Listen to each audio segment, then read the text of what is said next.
My guest today is Texas Country Music Association award-winning artist Trey Calloway. Now, the North Carolina-grown and Nashville-based Calloway grew up singing in church and was a seasoned performer by the age of 10.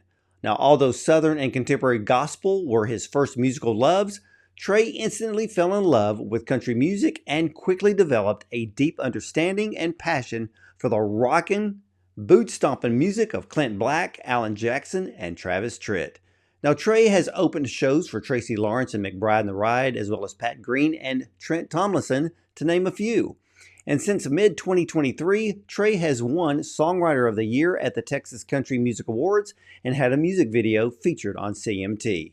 Currently nominated for the 2024 Texas Country Music Association Christian Songwriter of the Year for Backroad Believer, his new album, Wanted Man, is out now, and what a wanted man he is. So let's welcome Texas Country Music Association award-winning artist Trey Calloway to the show. Welcome, Trey. Thank you, Ward. It's great to be here, buddy. Well, I understand that you started singing in church like many artists have done in the past. How old did you finally step up front and start belting out the hymns? So my father was a Pentecostal evangelist when I was growing up, and he would go preach revivals at different churches, and I was probably about 6 years old, honestly, and he would get me up there to preach before his sermon, and I was like, hey, people seem to like this when I do it, so I think I'll do it some more, and I've been singing and playing ever since. It's amazing how when you look back, especially in this day and age, there's still a big love for Southern gospel music, and of course, contemporary is the big rage and has been for the last decade or so. But it's hard to dismiss the power of what Southern gospel has brought to music. And who were some of your favorite artists in that genre? One in particular, well, so we always sang out of the Redback hymnals. I grew up singing out of those Redback hymnals. So all of those very classic songs like "I'll Fly Away" and of course "Amazing Grace" and "I once was lost in sin, but Jesus took me in." All that stuff. "This Little Light of Mine." So that was my first big influence. But there was a group that would come through our church, and I guess they were touring back before I knew what touring even was. They were on tour back then, and they were called the Watchman Quartet. I don't know if they're even still around, but they were really good. They were probably the first one that stuck in my mind of the Southern gospel groups that would come through our church and perform. And one of these days, I'm going to get down to making a Southern gospel album. I'm going to get myself and maybe three other singers, and one of these days. I like that idea. You may need to tap Bill Gaither on the shoulder. Let's do it. Let's do it. If he's listening, come on, Bill. Let's do it. Hey, that's it. And I love going back and understanding where people came from, and that's a really great place to start.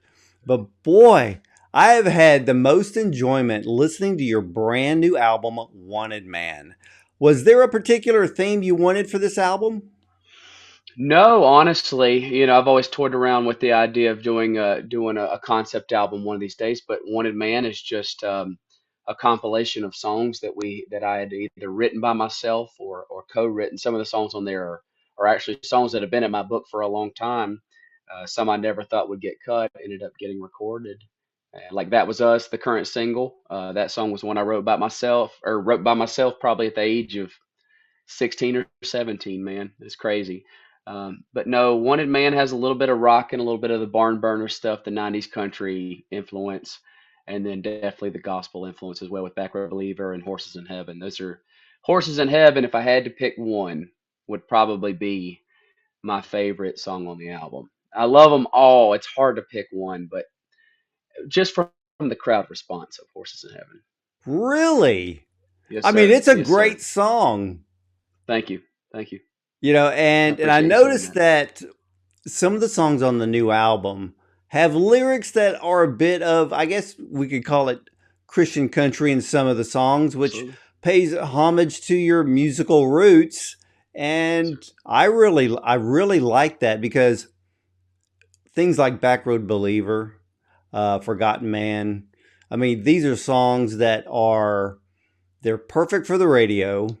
And, Thank you. I love the times of country music back in the 80s and into the 90s because yeah, you could feel and listen to a bit of the modernization, but it still had traditional roots within all of the songs. I mean, if you listen to all of the ones from Alan Jackson, yeah, it's like this traditional country with a little bit of that modern flair, but everybody loves that type of songs, and I want to see all those kind of songs come back to radio. Yes, sir. Me too. And honestly, I think it is making a comeback. I think people are ready for story songs, the Ponchos and Lefties to come back, where the singer is more of just a narrator. I love those kind of songs. I want those to come back, as just as much as you do, Ward. And I think we're working on it. I think we're working on it. Yeah, there are so many great artists out there that need more exposure, and I hear this all the time, and I'm hearing the music a lot that there are better songs from country artists that we'll only find on places like, let's say, Spotify, for example, that don't get the radio airplay, but all of these songs blow away everything that's currently on country radio. I have to And agree your with you. music falls into that category. Thank you very much, sir. I appreciate you saying that. Now, That you just made my day. Thank you. well, I know that I believe one of the first singles off the album was "Forgotten Man," which Mhm. I love that song. What's the story behind it? I wrote that song with my buddy Chris Crapo. He's another songwriter that lives in Nashville, and he and I see each other. We're really good friends, and we had to write one day, and he had this hook idea, "Forgotten Man," and we really didn't know what it was going to be about, but it just sounded like a cool title. And it's like, well, why don't we write it about the people in this country that keep it going strong, that don't get talked about, the non-celebrities, the people who grease the wheels, so to speak. And so the first verse is about a farmer, and the second verse is about a soldier. And my father-in-law happens to be, well, he'll be my father-in-law in a week. He's not technically yet, but in a week he'll be my father-in-law. But he was in the Marine Corps for 15 years and then in the Army for 10. And so we called him up for the second verse to get some research, about, the making up the rack and lacing the boots and the presenting colors of what life in a barrack or life in boot camp would be like. So he helped guide us through that. And then the third verse, of course, or the bridge, I guess you might call it, is about Jesus. So we wanted to tie it back around to talking about the Lord because He's the greatest forgotten man. So which is a shame, but Yeah, we're changing it, Ward. and We're changing it. what and Fighting I a good love fight. that. Yeah, because I love that. It was funny because even this morning, when I was reading my Bible, the thought came into me, and I said, "Lord, can you just bring America back to being one nation under God?" And so I like Yes, sir. that reference in the song Forgotten Man because that's actually the reference within the song that always catches my attention. But it's a strong rockin' song. Yeah. And I've told other country artists this because one of the things that I've always loved back in the day with country albums, the last song on every album was always a gospel derived song. And Yep. I like that tradition, and I'd love to see that tradition come back. Me And I too. think it just ties everything together. Yes, sir. Me as well. And I've said this in other interviews, and I'll tell it to you because I love talking about this and almost calling myself out in a way. When we first wrote Backroad Believer, I was like, is a song, especially an upbeat song about the Lord, going to do well in a country kind of setting, in a country, especially nowadays, like you mentioned. And I am glad to say that I was wrong, that the Lord proved me wrong. I'll admit it all day long because it was my fastest song to hit 100,000 streams. It hit 100,000 streams in like 2 days. And we're all, me and my team are looking at each other going, well, sometimes you just got to throw stuff at the wall till it sticks, and I think people are hungry for that nowadays. I think people have had enough of beer pickup truck tailgates. And that's okay every now and then. That party song can be told in a very creative way, but there's got to be some substance behind there too. There's No, got to be some real yeah, I completely agree because my biggest gripe with country music is that the past 20 years has had, and I hate to say this, but it's had the worst songwriting I've ever heard that is forced upon us on country radio.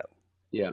Yeah. And I interview so many country artists that are not given the time of day, that blow other artists off the map. Yeah. They are talented singers. They can write songs and write circles around this.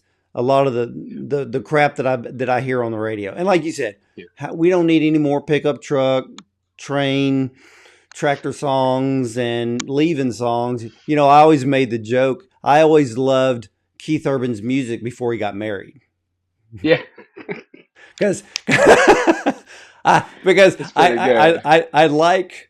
like the sad country songs. Oh yeah. You know, it's like that Golden Road album is a masterpiece. I didn't mean to interrupt you. No, you're right. Yeah. No, you're right. And there's a song that he sang that I don't think he talks about it anymore. And I'm trying to remember what it was, but it's a song on one of the albums before he got married. It's the last song. I think it was a drinking song, and it has this incredible guitar solo. But I'm like, bring that stuff back. Yeah. You know, if you find out what it was, will you send it to me? Just send it to me, and I'd like to hear it. I'd like if you figure out which one it was. Yeah. I think I know which album it's on, but I'll send it. Okay. I'll send the link to you, and very cool. But you know, and I don't mind happy songs. I mean, I'll tell you the truth. One of the best people that I know that knew how to write a happy country song was Alan Jackson. Oh yeah, but he's an everyman. He's got that everyman quality. I think people respond well to him because, if I'm not mistaken, I don't want to. It's somewhere along the lines of he's had about 30 something #1 hits, and I think like 90% of them he wrote, which is very impressive and rare. So you know but it's all truth. It's all stuff that comes from the heart, and I think that's why he appealed to so many people. You hit the nail on the head. Yeah, and you know, and that's the thing that I love about your music, because it reminds me of the great songwriting of the 80s and into the 90s. Thanks. And you know, we need the attitude back in country. It's like, you know, some of Lori Morgan's songs just had a ton of attitude in them. And yes, but for her, it showed that, hey, I'm a strong woman. I can stand on my own. Yep. You know, and we need more of that. But your second single, and I think you alluded to it already, Backroad Believer, my gosh. I mean, when that was sent to me, and the moment I started playing, I went, that's a hit song. Thank you. Thank you very much. Now, has country radio picked it up? I don't know if we've done a push to radio on that one yet or not. I know it's streaming really well. If I'm not mistaken, it's my second highest streamed song to date, but it was my fastest one to hit 100,000. I mean, out of the gate, it just took off. I'm extremely proud of that song, and glad that the Lord proved me wrong. I can't thank you enough for the, you know, and that song is semi-biographical too. You know, when I was singing in church, I was still, for the most part, a young teenager. The character in this song is of driving age. You know, he gets out on the back road in his new set of wheels, and that's where he finds the Lord. But that teenage angst was in me too back then. You know, that need to find the Lord and be out. You know, sometimes I think there's one of my favorite songs of all time is a Trace Atkins song, and the hook, if I'm saying it correctly, is I'd rather be on a lake with my mind on God than in church with my mind on fishing. And that's such a good hook. That's such a good hook. And that's the truth. And that's the same sentiment of Backroad Believer. It is. Yeah, and boy, you know, those two lines speak a great volumes. Tune. It's a great tune. Yes, sir. Yeah, and see, that's the thing that I loved about the 1980s, because I've got a lot of friends in country music who were superstars in the 90s, but in the 80s, it was the hook. I mean, My gosh. I think almost every song that Randy Travis ever sang had a hook in it. North Carolina And boy. that was Paul Overstreet. Who's that? John Schlitz was also songwriters on some of those songs. Yeah. And man, I mean, even like Shenandoah, Oh yeah. amazing hooks in their songs, but that's what works. And it's the hook that gets people to sing along to the song on the radio. Oh Because yeah. when I listen to your songs on this brand new album, it's the chorus that comes in so strong, and it's the chorus that gets into our head, and we start singing along, and then we start picking up the other verses in the song. Thank you, sir. So it's kind of like you already throwing the hook out there to us, reeling us in. Yeah. I got a song on my next album that I'm working on now that's going to be, it starts with the chorus. So we're straight up pulling a page out of the Beatles handbook. The Beatles started a lot of songs with the chorus and they would just hit you right off the bat. So we got one song coming that starts with the chorus. I'm really excited about it. I love that. I can't wait to hear it. Now, your title Thanks. cut, Wanted Man, kicks this album off in a very big way. It's one of those rockin' country songs like, I went back and I've listened to it so much that I was sitting there going, who does this remind me of? And I kept thinking, I'm like, this kind of falls into the Brooks and Dunn category. Oh yeah. Oh yeah. Well, that song is actually influenced by the song, the Trace Atkins song, "This Ain't No Thinking Thing." Not necessarily the idea, but the chords and the funky chord progression that's in that chorus was influenced by that song, "This Ain't No Thinking Thing." I mean, '90s country is definitely a big part of who I am as an artist. And now, our goal has always been to mesh modernity with that that old school storytelling and that old school the grooves, the four on the floor, the barn burner, yeah, I like to call them. And I think we're finding how to do that. I don't want to be a retro act, but I don't also want to be something that sounds like everything else coming out nowadays either. Yeah, I So we're wouldn't want we're to trying sound our like, best. yeah, I wouldn't want to sound like today's country. Well, Um, I think a lot of the writers, I think a lot. What you're right, and I think a lot of the writers in Nashville might even agree with you. They have they have to produce this thing on a regular basis, and I think a lot of the guys who have pub deals and are writing as staff writers, they get boxed in where they have to do something in particular. You're exactly right. And I hear songs. I go out and hear my buddies play at the ride arounds and all of the clubs in town, and I hear songs that I'm like, man, why is this song not a giant song? And it's a lot of my friends. I'm proud of them. There's a lot of great songwriters out there, like you said. And I think the music business is starting to wake up to that. yeah, Hopefully, I hope yeah, we're being. I hope that we're being prophetic. yeah. I have some friends of mine that are very very big record producers, Yep. and we'll have conversations, and Yep. so it's like the listening public does not understand. And so I'm going to kind of blow this out of the box here because I'm pretty honest when it comes to music and I can get a little bit opinionated on it because I Yeah. don't like the way radio is run and I don't like the way record companies use radio to put songs into a playlist and literally forces us to like it. Yeah. Well, and that's. I want you to tell your story, and then I want to comment because I Yeah. think you and I have similar opinions. I'd like to Yeah, hear your well, your story. last Yeah. song on the album kind of proves that point, but it's like for the past 10 years, so I'd sit there and I'd go, how in the world did that song ever make it on the radio? It's awful. And I'm like, okay, that means the record companies and the radios have this deal going. And it's all pay to play. People don't realize how radio works. It's pay to play. They put these songs on the radio. And if you really break it down, you're lucky if you actually hear 10 different artists in a day. Yeah. Yeah. And the songs are not that great. And then the listening public is thinking, they're not thinking at all. They're just Yeah. going what's ever being spoon fed to Yeah. them. But I look back because you were saying something like you mentioned Trace Atkins, Mhm. and I kept thinking, okay, the storytellers back in the 80s and 90s were John Michael Montgomery, Ricky Van Shelton, and oh my Oh yeah. gosh, does anybody ever have a smoother voice than Ricky Van Shelton? There's nobody on the radio that has a voice that smooth. No, sir. You are correct. You are correct. Yes, sir.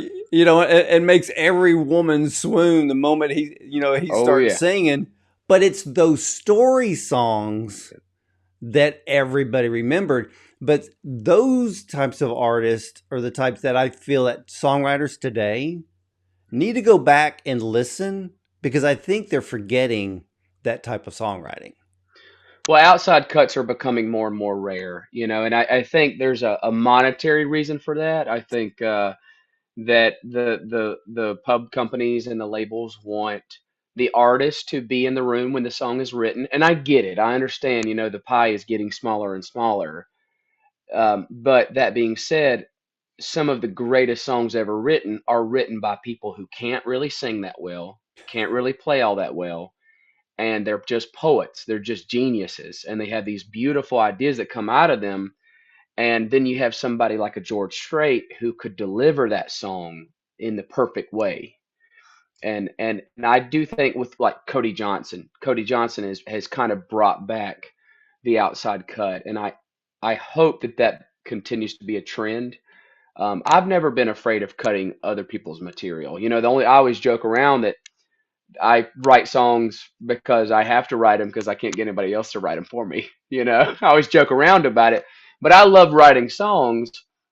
But if somebody came to me and said, "Hey, here's your here's your magnum opus," and if it is, I'm going to cut it. So I think you hit the nail on the head.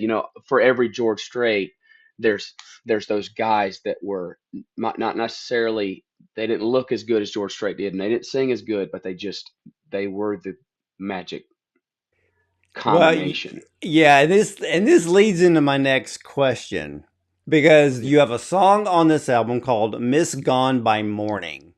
Now, I am a very big McBride The Ride fan. I Oh interviewed yeah. them probably about a month ago. Oh When I yeah. listened to "Miss Gone by Morning," I had to replay it again. I'm like, I know that voice, and I'm like, Yeah. that's Terry McBride, and I'm Ah. thinking, and I'm thinking, now either Trey and Terry could trade this song Yeah. because both of you would do it justice, and you Oh already yeah. I have could because hear you got Terry the singing. proof. I could hear Terry singing it for sure. Absolutely.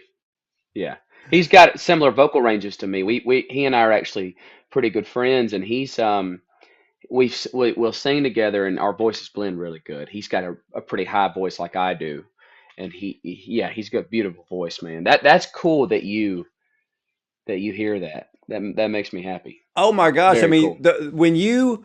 when you go into I think it's when you going into the chorus on this song. I'm going. Mhm. I mean, I close my eyes. I go, "That's Terry McBride." Yeah, yeah. Well, honestly, I'm gonna next time I see him, I'm gonna tell him, and I hope he gets a kick out of that. He was gracious enough. I did my first ever showcase a couple of about a week ago, and it went great. And Terry showed up and cheered me on and supported me, and it was really cool. He and I have become buddies. He's a good dude. you know, He you really know, is. it's really funny because when I interviewed them and I was talking about some of their past songs, Yeah. and here this is an absolute perfect example of having an amazing song and radio never pays attention to it. I know.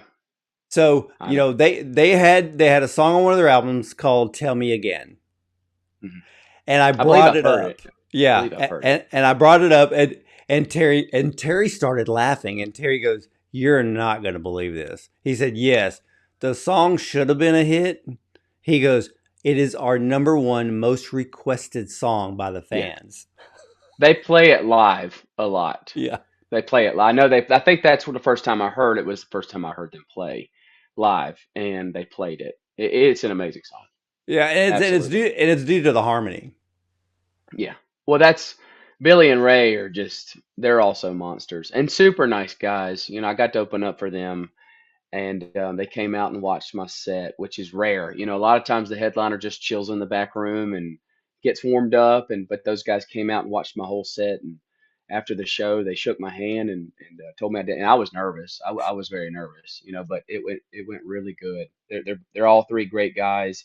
And actually, the song I was telling you about that I wrote for the next album that starts with the chorus, Terry wrote that one with me. So it's a good song. I'm proud of it. That would be kind of a cool deal to have them come in with their harmonies along with that one. Honestly, if I can get him to, maybe I can pull some strings. I don't know. I don't want to speak it into existence, but it would be awesome. Well, we got to speak the gospel on that because we have to speak it into existence because that's what Romans 4 says. Amen. Amen, brother. Let's go. I'm ready. Well, with this whole album Wanted Man, who were some of your musical influences that you looked at while recording the album? So we like I said, we want the album to have that modernity, to have where it sits nicely between Cody Johnson and all of Luke Combs and all of the guys out there that I think are still doing really good. Luke Combs has found that balance of how do I be one of the biggest country artists in music as far as radio goes and streaming, but still be very authentic. Luke Combs has done that well. Another North Carolina boy. Just going to throw that out there. We've got some good ones. We've got some Eric Church. We've got some good ones, and so we wanted the modern sound, but we also wanted that storytelling. We wanted that old classic, the risk taken. This might be a song that another artist won't put on the album. Well, I will. I will. Because why not? Why not? Some people say, why do something? I say, why not do it? And so some of my biggest influences are, you said Brooks and Dunn. I mean, you can't go wrong with Brooks and Dunn. Alan Jackson, George Strait, Clint Black's another big one. Oh yeah, Houston Randy boy. Travis, of course. Even though I can't quite sing as low as Randy Travis does, I try in my live shows. I try to do the thing. If I've got a really hot mic that's EQ'd really well, I'll hit those low notes. But those are and Alabama. I grew up listening to Alabama. I'm a student of country music and have been since a young age. I really don't have a favorite country artist. It's hard to Really? pick. I don't. It's hard to pick. You know, as I was listening to the album and as we're talking here, and because of some of the gospel influences and some of the lyrics, I got to thinking, I went, now for you, do you know or ever remember who the Hensons were? That name sounds very familiar to me. I think I do. If you were to mention where Ronnie I and might have Kenny? seen them, Yeah, Ronnie and Kenny was there Henson.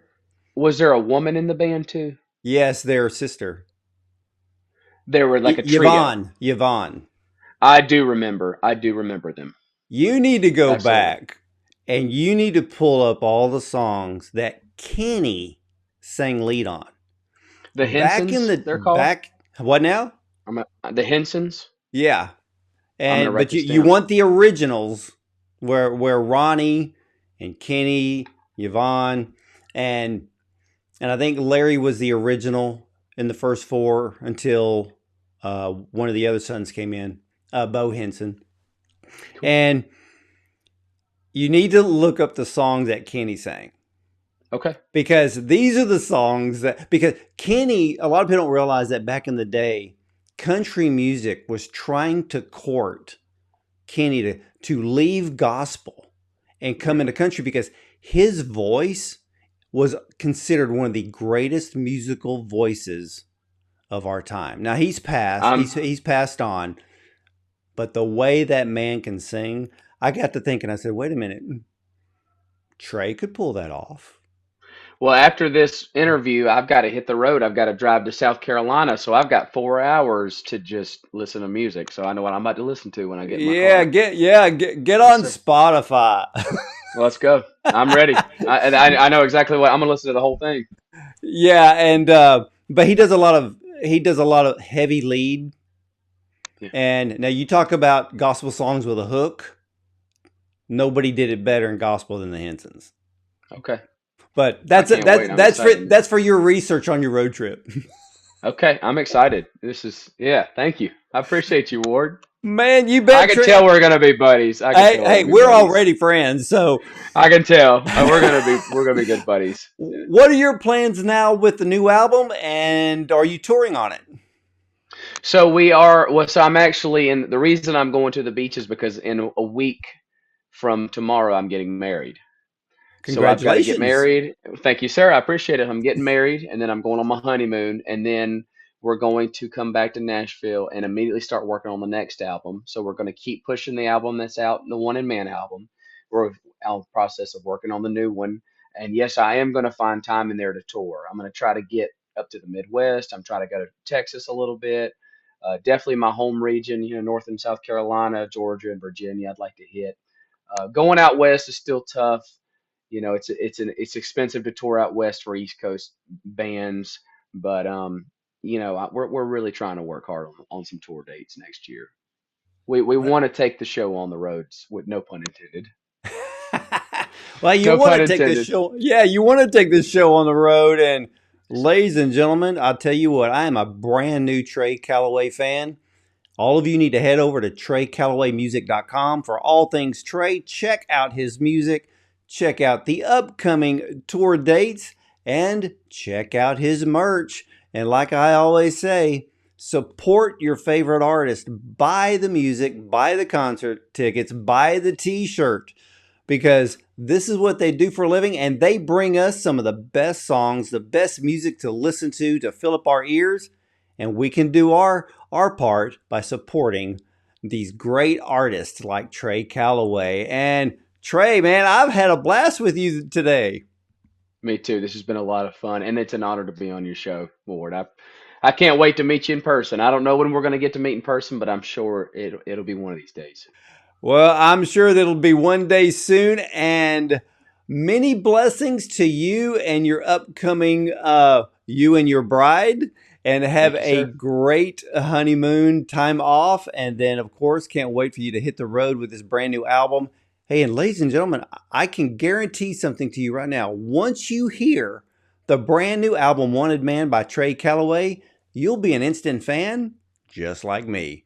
So I want to thank all of you for watching and listening, and I'll see you next time.